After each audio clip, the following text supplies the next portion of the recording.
जब आपने इतना टाइम दिया और इतनी मेहनत से इतनी क्वालिटी आपने दी, तो फिर इसको सेल ऑफ करने का कैसे ख्याल आया? नहीं, सेल ऑफ का देखो कभी ख्याल तो था नहीं।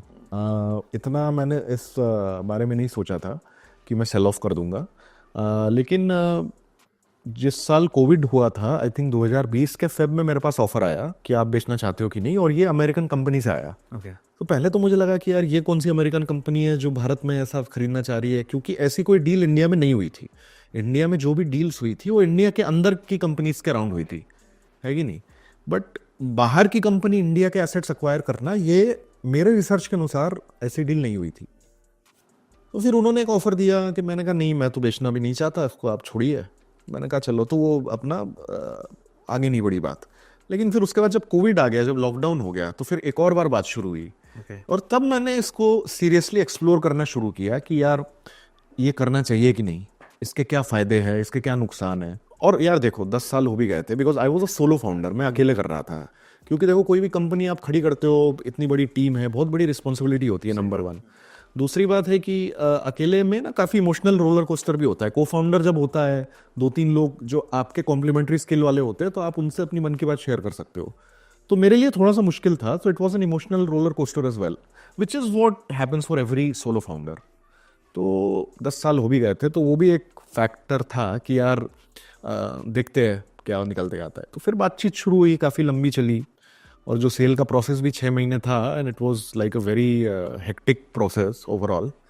बट आई थिंक उसी से मैंने फिर सोचा कि यार इसको कर देते। जो मेन इंपॉर्टेंट फैक्टर था कि जो बायर्स थे, वो जिस तरह की डील ऑफर कर रहे थे, पैसे की बात नहीं, खाली वो चाह रहे थे कि वो टीम को पूरी हायर करे। वो टीम फायर नहीं करना चाह रहे थे। और ऐसी बहुत सी डील होती है जिसमें टीम फायर हो जाती है क्योंकि लोग इंटीग्रेट कर लेते हैं अपने में। बट वो क्या करना चाह रहे थे, वो गाइडिंग टेक को as a main site and YouTube channel acquire करना चाह रहे थे, अपने पोर्टफोलियो का मेन पार्ट बनाना चाह रहे थे। और उन्होंने कहा कि आपकी टीम तो बहुत ज़रूरी है, हम उनको रखना चाहते हैं। तो मेरे लिए बहुत अच्छी बात थी, क्योंकि मैं चाह रहा था कि यार अगर मैं कंपनी बेच रहा हूँ तो मेरी टीम का भी भला होना चाहिए। बिल्कुल, हाँ। उनको भी बोनसेस मिलने चाहिए, उनकी भी नौकरी रहनी चाहिए। तो ये सारा कुछ हुआ, and I think that really worked out quite well. तो वो भी एक बहुत बड़ा रीज़न था डील को हाँ बोलने का। तो ये अगर आप वैसे पूरा अमाउंट तो आप डिस्क्लोज नहीं करोगे, बट आप बताओगे कि राउंड फिगर में, यार राउंड फिगर मतलब फ्यू करोड़ की डील तो थी। बाकी मतलब 2 डिजिट में। हाँ, वो बताना वो है।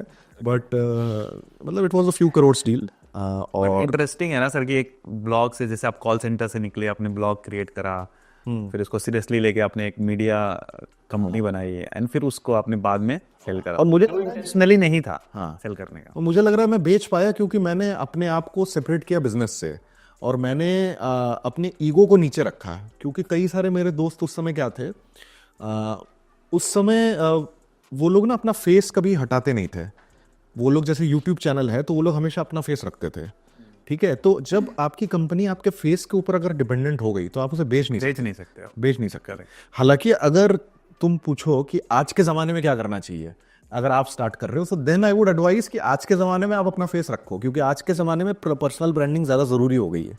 बट जरूरी है, बट अगर बेचने के ख्याल से हम प्रोडक्ट बना हाँ, रहे हैं तो वहां पे फिर एक फेस नहीं चलेगा। वहाँ पे नहीं चलेगा। हाँ, वहाँ पे नहीं चलेगा। लेकिन आज के ज़माने में, क्योंकि गूगल, जैसा कि हम लोग अभी बात कर रहे थे कुछ देर पहले, कि अपडेट्स दे रहा है इतना। अपडेट्स जिस तरह के दे रहा है कि गूगल पब्लिशर्स की उतनी मदद नहीं कर रहा है, राइट। तो आई थिंक आज के ज़माने में पैसे कमाने का तरीका है कि आप अपने फेस पे करो, अपनी ब्रांडिंग के साथ करो, और एक पर्सनल कनेक्ट बनाओ ऑडियंस के साथ। जैसे ये आप इतना बढ़िया जो वीडियो कर रहे हो, तो आपकी ऑडियंस के साथ आपका पर्सनल कनेक्ट है। दैट्स वाई दे प्राइमरली कम कि यार जब सतीश का वीडियो आएगा तो हम देखेंगे। बिल्कुल। तो ये आज के ज़माने में ज़्यादा ज़रूरी है, क्योंकि गूगल की तरफ से कोई मदद है नहीं। तो मेरे ज़माने में था कि चूंकि क्वालिटी कंटेंट पे गूगल काफ़ी फोकस कर रहा था, तो मैंने डिसाइड किया कि यार मैं अपने ईगो को किनारे रखूँगा। मैंने जो है फेस दूसरा रखा वीडियोस पे, और मैं खुद बन गया पब्लिशर एंड सीईओ। मेरा सोल फोकस था business building, and that's the reason why I was able to exit. हालांकि जो बायर्स थे उन्होंने मुझे बोला था कि देखो, आप एज अ सीईओ कंटिन्यू करो, आप जितना पैसा निकाल रहे थे आप निकालते रहो, कोई दिक्कत नहीं है। बट मैंने कहा चलो यार, दिस इज अ तो आप सैलरी लेते थे या फिर आप प्रॉफिट आप रखते थे? मैं सैलरी लेता था कंपनी से, प्रॉफिट ज़्यादा से ज़्यादा मैं री इन्वेस्ट करता था। ये भी एक ज़रूरी ज्ञान है जो कि सारे बिजनेस ओनर्स को लेना चाहिए, चाहे आप एक ब्लॉग बना रहे हो, चाहे यूट्यूब चैनल, कि जो प्रॉफिट आ रहे हैं, तो कई लोग जो शुरुआत करते हैं, जिनको उतना नहीं पता होता है, वो ज़्यादा से ज़्यादा पैसा निकाल लेते हैं। ठीक है, फिर बिजनेस में इन्वेस्ट करने के लिए पैसा होता नहीं, तो ये दिक्कत हो जाती है। तो शुरू में at least for the first few years आप बिजनेस में री इन्वेस्ट करते रहो, आप अपनी लाइफस्टाइल कम रखो, बट एक पॉइंट आएगा जहाँ पे आपको प्रॉफिट अच्छा हो रहा होगा, तब आप पैसे निकालो अपनी लाइफस्टाइल के। किस बेस पे आपने डिसाइड करा कि यार ये जो पैसे ऑफर हो रहे हैं ये सही नंबर है, मेरे को यहाँ से एग्जिट लेना चाहिए? यार देखो, ये इसका तो कोई वो नहीं होता, क्योंकि मार्केट में ना कंपनी वैल्यूएशन का जो गेम है, चाहे कोई भी कंपनी हो छोटी बड़ी, ये काफ़ी सब्जेक्टिव ही है। इसका कोई स्टैंडर्ड उतना है नहीं। मतलब किसको आपकी कंपनी किस लेवल पे पसंद आ रही है, उनके लिए क्या फ़ायदा हो रहा है, उस लेवल पे लोग ऑफर करते हैं। तो फॉर मी, और चूंकि मैंने कभी बेचने के बारे में सोचा नहीं था, तो इतना कोई पर्सनल नंबर नहीं था कि इसी नंबर पे बेचना है। लेकिन मैंने ये देखा कि यार अगर मैं अपने खर्चे ज़्यादा ना बढ़ाऊँ, मैं ठीक ठाक रहूँ, तो I will have a few years cushion. मैंने उस हिसाब से सोचा कि अभी मैं अगर इसको ऐसे बेच दूँ तो मतलब इमीडिएटली मुझे पैसे कमाने की ज़रूरत नहीं है दोबारा। क्योंकि because I have a family as well, I have a kid, तो भाई सबका मेरे को ध्यान भी रखना है। तो देन आई थिंक ये सारे फैक्टर्स थे, प्ले आउट हुए। तो खाली पैसे को मैंने ध्यान में रख के नहीं बेचा। ये जो और फैक्टर्स थे कि कंपनी जॉब भी मतलब किसी की जॉब नहीं जा रही, कंपनी प्रॉपरली ट्रांसफर हो रही है, बायर्स का भी मैंने ड्यू डिलीजेंस, यूएस में मैंने लॉयर हायर करके बायर का भी ड्यू डिलीजेंस कराया था कि भाई ये जो बायर है ये ठीक है कि नहीं, बाद में कोई गड़बड़ ना हो। और देखो वैसे यार अमेरिका में ना the contract law is very strong. India में क्या है कि आपका कॉन्ट्रैक्ट किसी ने तोड़ दिया, उसने कहा कि भाई कोर्ट में देख लेना, कोई दिक्कत नहीं। तो इंडिया में कोर्ट्स यार कहना नहीं चाहिए बट अभी रिसेंटली एक केस हुआ है, मैं नाम नहीं लूंगा, उसमें भी कोर्ट्स, हाँ, और उसमें भी कोर्ट्स की जो बात हुई है, तो improvement, there is a huge scope of improvement, right. US में the contract law is very strong. Contract अगर आपने लिख दिया, साइन हो गए, तो आप उसे इतनी आसानी से तोड़ नहीं सकते। अगर आपने तोड़ा तो आपके ऊपर केस होगा, और आप जिस अलग पार्टी ने केस किया है वो केस जीत भी जाएगा। इससे फर्क नहीं कि इसके पास कितना पैसा है, उसके पास कितना है, पावर है कि नहीं उसके बाद, हाँ, से मैटर नहीं करता। Contract law is very strong in US. तो एक तो ये फैक्टर था। दूसरा फैक्टर, मैंने ड्यू डिलीजेंस जब कराया तो मुझे पता चला कि अच्छा बायर है, इनका जो बैकग्राउंड है ये अच्छा है, ये लोग मतलब फालतू बात करने नहीं आए, ये लोग कायदे की बात करने आए। तो जब मैंने ये सारी चीज़ें देख ली मैंने, अच्छा सेल के प्रोसेस में तो बहुत मज़ेदार चीज़ें हुई थी, बहुत अजीब अजीब चीज़ें हुई थी। जैसे बायर ने बोल दिया कि यार आप ट्रांसफ़र करो पहले डोमेन, उसके बाद पैसा मिलेगा, इस तरह से।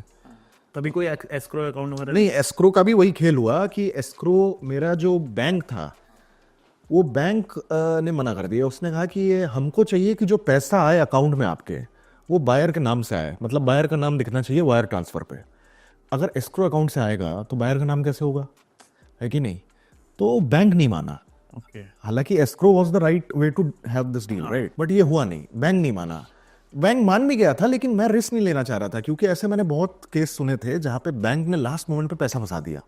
पैसा इंडिया में आ गया है, बैंक नहीं क्लियर कर रहा है। अरे, तो एक फाउंडर ने बाद में, हालांकि इस रीज़न की वजह से कि नहीं, बट एक फाउंडर का 1.5 साल तक पैसा नहीं निकला था।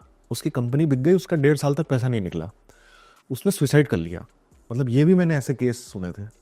तो मैं बड़ा डरा हुआ था कि यार एक एक चीज़ मैं ध्यान से करूँगा, और जो बैंक बोल रहा है, बैंक जो चाहता है मैं उस हिसाब से करूँगा। और मैंने बैंक से लिखित पे लिया सब कुछ। मैंने ईमेल पे बैंक का जो इंडिया का फॉरेक्स हेड है, नेशनल फॉरेक्स हेड, मैंने उससे फ़ोन कॉल करी और मैंने कहा आप मेरे को लिखित में दो कि मैं ये करूँगा तो पैसा आप क्रेडिट करोगे, कोई दिक्कत नहीं आनी चाहिए। तो उन्होंने कहा ठीक है चलो। तो बैंक ने बोला कि उसी नाम से पैसा आना चाहिए। तो भाई एस्क्रो कैसे होगा। तो फिर मैंने अपने फेलो फाउंडर से बात करी, स्टार्टअप कम्युनिटी में भी मैंने काफ़ी नेटवर्क बना लिया था तब तक। तो सब ने मना किया कि यार ये मत करो, तुम ये बेवकूफ़ी मत करो कि तुमने किसी को डोमेन दे दिया, यूट्यूब चैनल दे दिया, उसके बाद तुम पैसे के लिए वेट कर रहे हो, ये बेवकूफ़ी मत करो।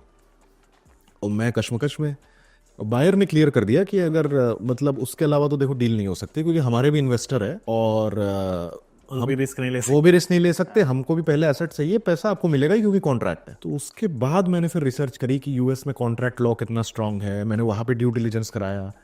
जब ये सारी चीज़ें करी तब मैंने कहा कि यार देखो भाई, अगर कोई इंडिया का होता तो पता नहीं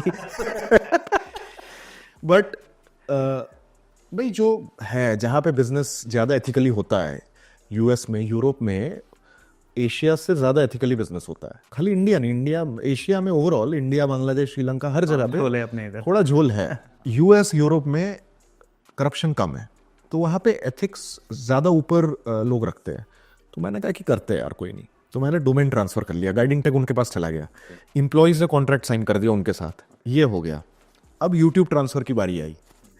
यूट्यूब ट्रांसफर जब किया, ट्रांसफर ना हो, उन्होंने बोल दिया कि भाई पहले मैनेजर बनो, और मैनेजर बनने के 1 हफ्ते बाद ट्रांसफर होगा, और सारा सब कुछ जा चुका है, खाली यूट्यूब बचा है। अब मैंने बोला कि यार अब आप कुछ पैसे दो, उन्होंने मना कर दिया, कहा कि जब तक पूरा आएगा नहीं, हमने तो शुरू में ही बोला है पैसे नहीं। तो सोचो वो 1 हफ्ता मेरा कैसा बीता है। मैंने टाइमर लगा कर रहा होगा, अरे बहुत स्ट्रेस रहा था, रातों की नींद हराम हो गई थी 1 हफ्ता। तो वो 1 हफ्ते का जब टाइमर हुआ, आई थिंक रात के 1 बजे 1 हफ्ता पूरी खत्म हुआ। वो टाइमर जहाँ पे हुआ, मैं बैठा था, तुरंत मैंने ट्रांसफर मारा, ट्रांसफर हुआ। मैंने भाई ऊपर वाले का नाम शुक्रिया अदा किया, फिर मैंने बायर को ईमेल भेजा कि भैया वायर ट्रांसफ़र करो। तुरंत बायर ने वायर ट्रांसफ़र कर दिया, अगले दिन पैसा अकाउंट में। So that's how the sale concluded. लोगों ने तो डॉलर में भेजा होगा। हाँ, उन्होंने डॉलर में भेजा था। तो इस तरह से सेल ख़त्म हुआ, और फिर कोटक ने उसको क्रेडिट कर दिया, और फिर सारा मतलब डॉक्यूमेंटेशन वगैरह हो गया। अरे यहाँ मैंने बड़ी से बड़ी लॉ फर्म भी हायर करी, और मैंने अकाउंट फर्म भी मतलब जो है बड़ा हायर किया इस डील के लिए। तो उस तरह से मैंने किया जिससे कि कोई भी इधर से उधर कोई दिक्कत ना आए। मतलब लॉ के अराउंड आरबीआई के भी मैंने नियम पढ़े, फेमा नियम पढ़े सारे, फॉरेन एक्सचेंज मैनेजमेंट एक्ट पढ़ा, लॉयर से डिस्कशन हुआ, अकाउंटेंट से हुआ, कि कहीं पे कोई दिक्कत नहीं आनी। मतलब मैं लॉ के गलत साइड में नहीं जाना चाहता, चाहे कुछ हो जाए, भले ही ये डील ना हो, मैं लॉफुली में करना चाहता हूँ। मेरे को कल को कोई दिक्कत नहीं चाहिए। तो I think overall it was done quite transparently. The buyer was also good. I also made sure that everything happens as lawfully as possible by the word of the law. And bank से भी मैंने पूरा अच्छे से विचार विमर्श किया भाई। सारा अप्रूवल लेने के बाद, लिखित में अप्रूवल लिए मैंने सारे, कि कोई दिक्कत ना आएगी, मेरा पैसा नहीं फंसना चाहिए बाद में। पता चला मैंने सब कुछ दे दिया, मेरे पास पैसे नहीं। तो आई थिंक जो सेल प्रोसेस है, it was because it was a cross border transaction. अगर भी था, अगर एस्क्रो रहता तो इजीली हो जाता है। एस्क्रो रहता तो इतनी दिक्कत ही नहीं। वगैरह से लोग करते हैं, ब्लॉग वगैरह सेल करते हैं, हाँ, इजीली हो जाता है वहाँ पे। एस्क्रो अगर रहता तब इतनी बात ही नहीं होती। एस्क्रो अगर रहता तो बहुत आसानी से हो जाता। ये एस्क्रो चूंकि नहीं हुआ, तो उसमें बड़ी दिक्कत आ गई। वो बैंक नहीं माना, मेनली बैंक ने मना कर दिया। बैंक ने कहा कि एक्चुअली लोगों को डील समझ में भी नहीं आ रही थी। अभी तो उनको गूगल एडसेंस के पेमेंट समझ नहीं आते। हाँ हाँ, बताओ। इतना वो बैंक वालों को मैंने गया था एक बार स्विफ्ट कोड मांगने, अच्छा, तो बोले क्यों चाहिए। मैं बोला कि गूगल से पेमेंट आने वाली है। वो मजाक ले रहा है, क्योंकि मैं बच्चा सा था। हाँ, तभी कॉलेज में ही पढ़ रहा था मैं, तो मजाक उड़ा रहा था मेरा, कह रहा मेरे भी निकलवा दो कुछ डॉलर। हाँ। तो मेरे साथ भी ऐसा हुआ था। जब शुरुआत करी थी मैंने, तो मैं एक होम लोन लेने वाला था, मेरे को होम लोन ना मिले। कि भाई आप क्या काम करते हो, ऐसा कोई काम थोड़ी होता है कि ऐसा कैसा आप कोई कोवर्किंग प्लेस से कर रहे हो, कैफे से कर रहे हो, ऑफिस का है, ऑफिस दिखाइए, और ये टी शर्ट जीन्स में आ गए आप, सूट कहाँ पे है। तो ये बहुत दिक्कत थी उस समय। अभी तो मेरे ख्याल से चेंज हुआ, काफ़ी बहुत चेंज हो गया है। उस समय ये परसेप्शन बहुत तगड़ा था कि ये क्या काम हो रहा है, ऑनलाइन क्या काम होता है।